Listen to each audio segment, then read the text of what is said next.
Welcome to the Happy Pepper channel. David here with what will be the final update on the $40 do-it-yourself aeroponic garden. If you've been following along, this garden was planted on February 8th, 2019. I had a total of 12 dwarf kale plants that were sown on January 20th. Transferred to the system February 8th. 6 went into the system and 6 went into soil.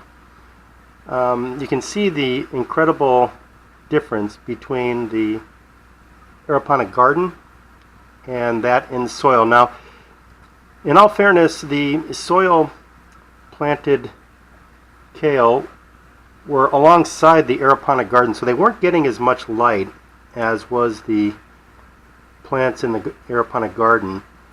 So about a week and a half ago I did move the soil planted kale under other grow lights closer to the light.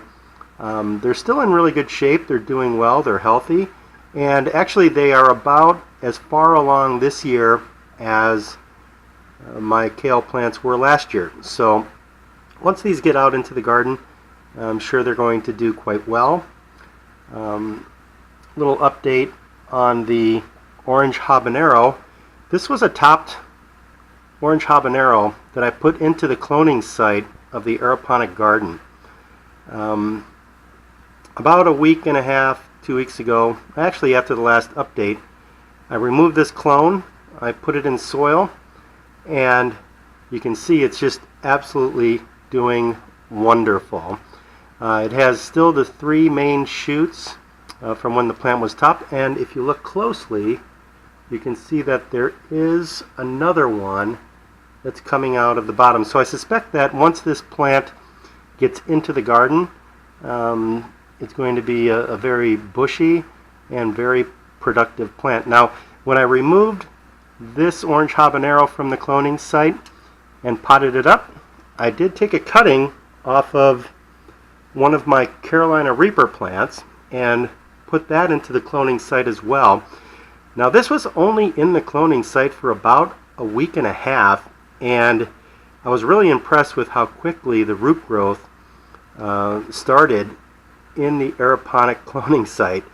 Another interesting thing about this garden that I'm really impressed with is my original concern was that when using the cloning site, if the water level had gotten too low to the point where the cutting was not submerged in the reservoir, that it may not clone. Well, interestingly enough, the water level did get down below the 2-gallon water line, and I suspect that with the 75-gallon per hour submersible pump pumping the water through the manifold to the 6 sites, that it's creating enough water splashing around in there, not to mention the medium air stone with the air pump that I have going in there, bubbles being created, splashing up top, that it was able to provide the cutting with enough to actually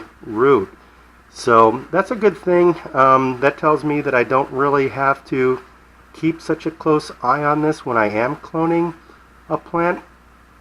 So wrapping this video up, you know, this was a wonderful project.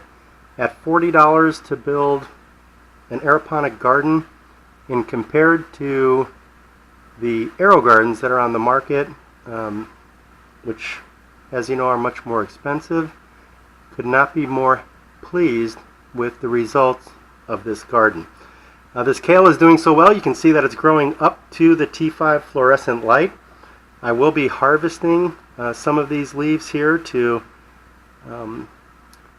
allow for future growth, bring that T5 light down a little bit, and continue to keep an eye on this and continue to harvest as we go forward. Now, once all of my pepper plants that are in double cups right now under my other grow lights end up going out into the garden, I have built two more of these aeroponic gardens, So I'll have a total of 3 of these aeroponic gardens going under the Ackie 20-watt LED throughout the late spring, summer, and fall, and even perhaps through the 2019-2020 winter.